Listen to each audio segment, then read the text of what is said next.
എല്ലാ ടേബിളിലും സാമ്പാർ വിളമ്പി കഴിഞ്ഞു. ഇനി എപ്പോഴാ പുളിശ്ശേരി?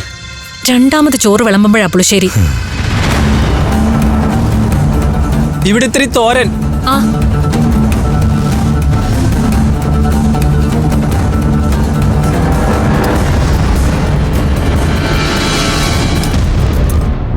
ഇനി തൊടുകറിയെ കൂടെ വിളമ്പാൻ പഠിക്കണം.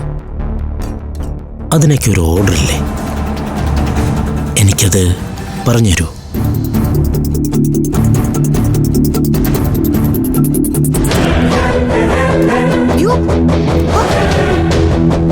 അതിനിടയിൽ ഈ പിശാച് എവിടുന്ന് കയറി വന്നു? ഒന്ന് വൃത്തിയായി വീഡിയോ പിടിക്കാനും സമ്മതിക്കൂല.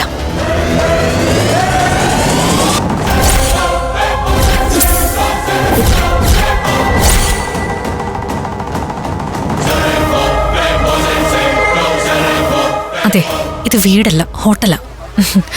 ആൾക്കാരുടെ മുന്നിൽ വെച്ച് പെരുമാറുന്നതിന് കുറച്ചുകൂടെ മാന്യത വേണം. ഇതൊക്കെ പഠിപ്പിച്ചു തരുമെന്ന് ചോദിക്കുന്നത് ഒരു മര്യാദ കേടാണോ?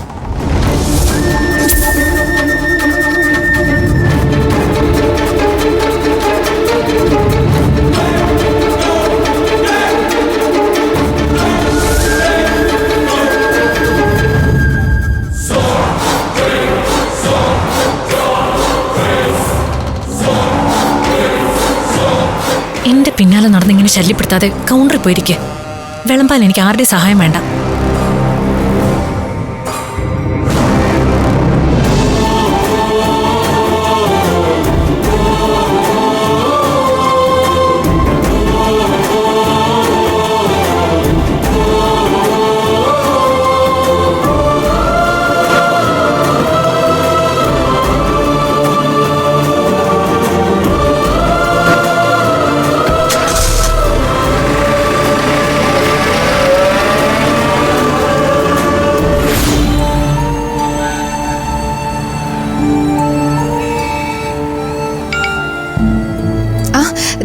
സിസ്ലി ചേച്ചി വീഡിയോ അയച്ചെന്ന് തോന്നുന്നു.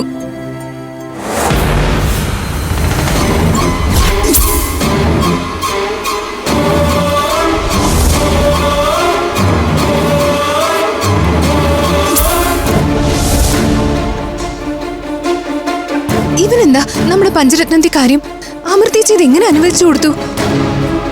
നല്ല അടിയുടെ കുറവുണ്ട് മഹേന്ദ്രന്. ഈശ്വര, അഭിയേട്ടൻ ഇതെങ്ങനെ സംഭവിച്ചത്? എനിക്കൊന്നും മനസ്സിലാവുന്നില്ല. അഭിയേട്ടൻ അമൃതേച്ചിയും മഹേന്ദ്രനെയും ഒരുമിച്ച് കണ്ടു കാണും, അത് ഉറപ്പാ. പക്ഷെ അങ്ങനെ കണ്ടാലും അഭിയേട്ടൻ ഒരിക്കലും ഇതിന്റെ പേരിൽ അമൃതേച്ചിയെ തെറ്റിദ്ധരിക്കില്ല. അങ്ങനെ പറയാൻ പറ്റില്ല. ആരായാലും ഇങ്ങനൊരു കാഴ്ച കണ്ട തകർന്നു പോവും.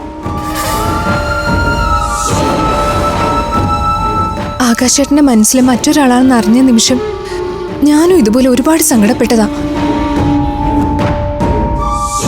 ആ മനസ്സിന്റെ വിങ്ങൽ എനിക്ക് മനസ്സിലാക്കാൻ പറ്റും. എനിക്ക് മനസ്സിലാവാത്തൊരു കാര്യം, ആ വട്ടം മഹേന്ദ്രന് അമൃതേച്ചി എന്തിനാ പഞ്ചരത്നത്തിൽ കയറ്റിയതെന്നാ. അവൻ എന്തെങ്കിലും നുണ പറഞ്ഞേ അമൃതേച്ചി പറ്റിച്ചതാവും. എന്തായാലും നമുക്ക് പെട്ടെന്ന് വീട്ടിലേക്ക് പോണം. ആ ഭ്രാന്തന്റെ കൂടെ അമൃതേച്ചി അങ്ങനെ അധിക നേരം നിർത്തുന്നത് ശരിയല്ല. തൽക്കാലം നമുക്കൊരു ഓട്ടോ പിടിച്ചു പോവാം. വാ, റോഡിലേക്ക് ഇറങ്ങി നിൽക്കാം. ഫ്ലവേഴ്സ് ഒരുക്കുന്ന കാഴ്ച വസന്തം യൂട്യൂബിൽ പ്രേക്ഷകർക്ക് ലൈവായി കാണാം. ഫ്ലവേഴ്സ് കോമഡിയിൽ ജോയിൻ ചെയ്യൂ, ആസ്വദിക്കൂ.